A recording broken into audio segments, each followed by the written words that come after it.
ಒಂದ್ ಕಡೆ public TV ರಂಗಂದು ರಂಗು ರಂಗು ಬಿಚ್ಚಿ ಆ ನಿಜವಾದ ಮುಖವನ್ನ ವೆರಿ ಶಾರ್ಟ್ಲಿ ಎಕ್ಸ್ಪೋಸ್ ಆಗ್ತಾನೆ.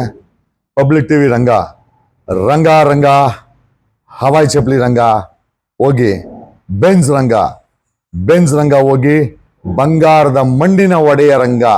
ಆಗ ಅದನ್ನ ತೋರಿಸ್ತಾರೆ ವೆರಿ ಶಾರ್ಟ್ಲಿ. ಅದೊಂದು ಸೈಡ್ಗಿರ್ಲಿ.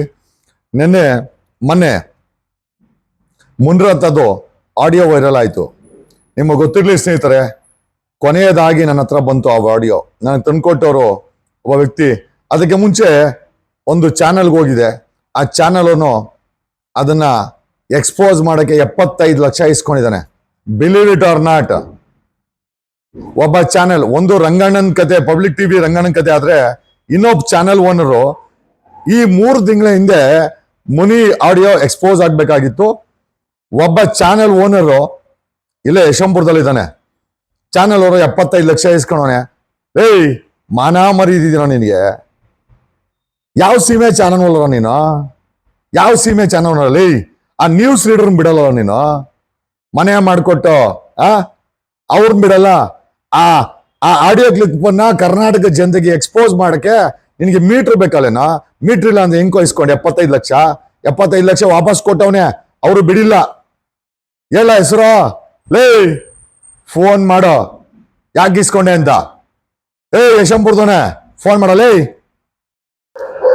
ಬಡ ಪತ್ರಕರ್ತ ಹೋಗಿ, ಹವಾಯಿ ಚಪ್ಲಿ ಪತ್ರಕರ್ತ ಹೋಗಿ ಡೀಲ್ ರಾಜ ಡೀಲ್ಗಳಾಗ್ಬಿಟ್ಟಿದ್ದೀರಾ. ಯಾವ ನೈತಿಕತೆ ಇದೆಯಪ್ಪ ನಿಮ್ಮೆಲ್ಲರಿಗೂ? ನಾನು ಎಲ್ಲರೂ ಅಂತ ಹೇಳಲ್ಲ, ಪ್ರಾಮಾಣಿಕ ಚಾನಲ್ಸ್ ಇವತ್ತು ಇದೆ. ನಮ್ಮ ಜಿ ಟಿವಿ ನೋಡಿ, ಜಿ ಟಿವಿ ನೋಡಿ.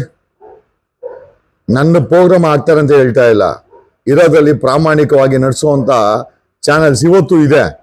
ನಮ್ಮ DD1 ನೋಡು, ಏನ್ ಇನ್ಫ್ಲೂಯೆನ್ಸ್ ಮಾಡ್ತಾರೆ DD1ಗೆ. ಜಿ ಟಿವಿ ನೋಡು, ಬರೀ ಇಲ್ಲಿ ಕ್ಲಿಪ್ ಹಾಕಿದ್ದನ್ನ ಯೂಟ್ಯೂಬರ್ಸ್ ಹಾಕ್ಬಿಟ್ಟು ಅವರು ವ್ಯೂವರ್ಸ್ ಕೊಟ್ರೆ ದೊಡ್ಡ ಚಾನಲ್ ಯಾವನು ಹಾಕಲ್ಲ. ಎಲ್ಲ ಡೀಲ್ ರಜಾ ಡೀಲ್ ಆಗ್ಬಿಟ್ಟಿದ್ದೀರಾ.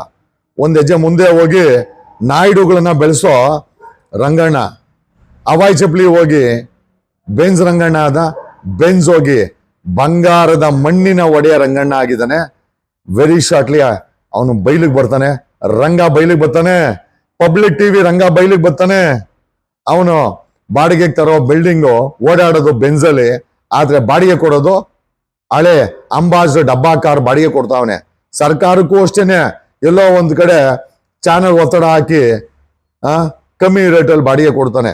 ಯಾಕೆ ಅಂತ ನಂಗೆ ಕೇಳಕ್ ಹೋಗಲ್ಲ. ಏನೋ ಅವ್ನ ಇಷ್ಟ, ಇರ್ಲಿ ಬಿಡಿ, ಅವ್ನು ಡೀಲ್ ಮಾಡ್ಕೊಂಡವನೆ. ಜೊತೆನಲ್ಲಿ ಇವನು ಯಶವಂತಪುರದವನು 75 ಲಕ್ಷ ಅಂತೆ. ಲೈ ಯಶವಂತಪುರದವನೆ ಹೆಂಗೋ ಇಸ್ಕೊಂಡೆ 75 ಲಕ್ಷ? ನಾನು ಇಸ್ಕೊಂಡೇನೆ 75 ಲಕ್ಷ. ನೋಡ, ವೈರಲ್ ಮಾಡಿಲ್ಲೇನೋ ಅದನ್ನ? ಅರೆಸ್ಟ್ ಆಗಿಲ್ಲೇನೋ ಅವನು? ಮುನಿ ಅರೆಸ್ಟ್ ಆಗಿಲ್ವಾ? ನಿನಗೆ ಮೀಟ್ರ್ ಇಲ್ಲ ಲೇ ಡುಮಾ, ನಿಂಗೆ ಮೀಟ್ರ್ ಇದೆಯಾ? 75 ಲಕ್ಷ ಯಾಕೆ ವಾಪಸ್ ಕೊಟ್ಟೆ? ವಾಪಸ್ 75